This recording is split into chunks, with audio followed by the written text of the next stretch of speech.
Hello everyone, welcome back to my channel. I hope you are having a great day. This is kind of a meaningful Byrna video. What happened when your significant other or your family members don't really like less lethal or don't believe in it, or or it's just your hobby? Um, I kind of have that going on for me. I'm very passionate about self-defense and protection. I'm a martial artist by trade. I mean, by by trade. When people say trade, they make a living. I say I do this after class every day. Um, so it's nothing for me to have a mindset of, oh man, I'm going to fight and defend and protect. Um, it's kind of one of those things people take for granted when you are a person that can protect. They like, oh my God, I'm safe with him. Um, it's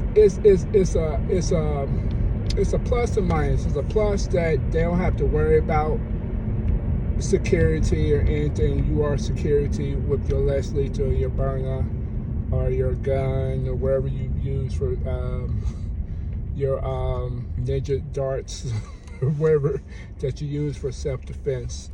But if you're not there, or you're gone, or God forbid, you're no longer with us on this earth, it's kind of, you worry about safety. I say this in the most respectful manner, but with a bit of truth. If you're a man and you have a spouse, most likely they won't have that same passion and self-defense until something happens to them. And then they think about it like, oh my God, something happened to me. I don't want to be a victim no more. Or unfortunately, if there's rape or anything like that, oh God, I don't want that to happen to me no more. Then they tend to kind of take the self-defense aspect, which is guns and stuff. And I'm not saying that as all, because I know a few ladies, they strapped up pistol-wise and weapon-wise, and they practice. And nothing happened to them. They just picked up the passion. That's good. I hope to see more of that going on. But if your person don't have a self-defense and you're the only one, then you rely on support groups and then on friends who are kind of on the less lethal two-way side or self-defense side, and you kind of have that community of supporters online. You gotta be careful with online support groups, because they could be very fickle and pretty much cowards behind a keyboard or their phones. So you gotta be careful how you put asking advice from everybody, because everybody don't have your best interests, and because they can make themselves nameless and faceless, they think that they can just say mean things because you can't touch them. But there's usually people community-wise, if you have actual the gun range, and then you begin to get to know people. There's organizations, indirect, I'm going to say the NRA. I belong to something called NAGA, which is National African American Gun Association. You just find a community of people that have your support and believe what you believe, and you can't rely on that. And then You just practice, practice, practice, practice. Because I promise you, if you keep living this life, guaranteed, there's going to be a crisis happen, or there's going to be something happen. There's going to be something. And when everybody's panicking and saying, oh my God, please help, help, help. If you come and save the day. Now, I'm not talking about being no super soldier where you're not properly trained, or you want to be some hero, and when you're not, I'm just talking about when there's nobody else to help, and this is what you've been practicing for, and God forbid that you have to use it.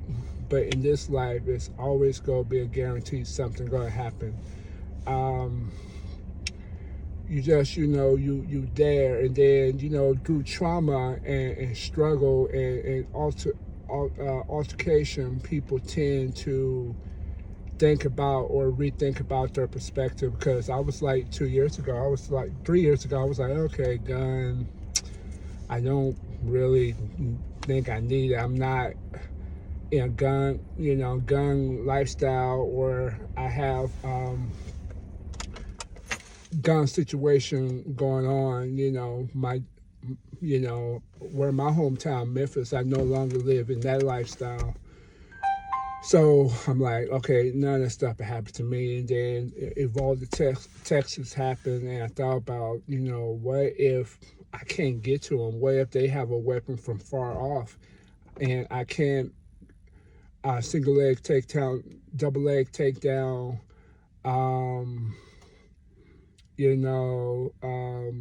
any type of judo throws that I know, or any type of pickup throws, or joint lock manipulations, that's not going to work if I can't. All the martial arts I know, it's not going to face a person who got a weapon, unless I'm close up, and then I have a fighting chance, and then on top of that, that's 50-50. I think you have to, use common sense, and if there's a situation, and you're afraid to do the right, and you go to do the right thing. Like, you think about the brave people who took down the terrorists for 9/11 in the airplane. They didn't worry about.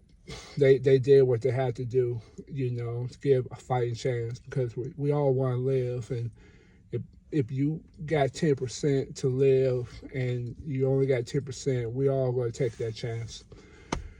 So, just understand that you're doing the right thing. Understand that you're protecting yourself. Understand that you're doing something. You're not being a victim. I'm all about not being a victim.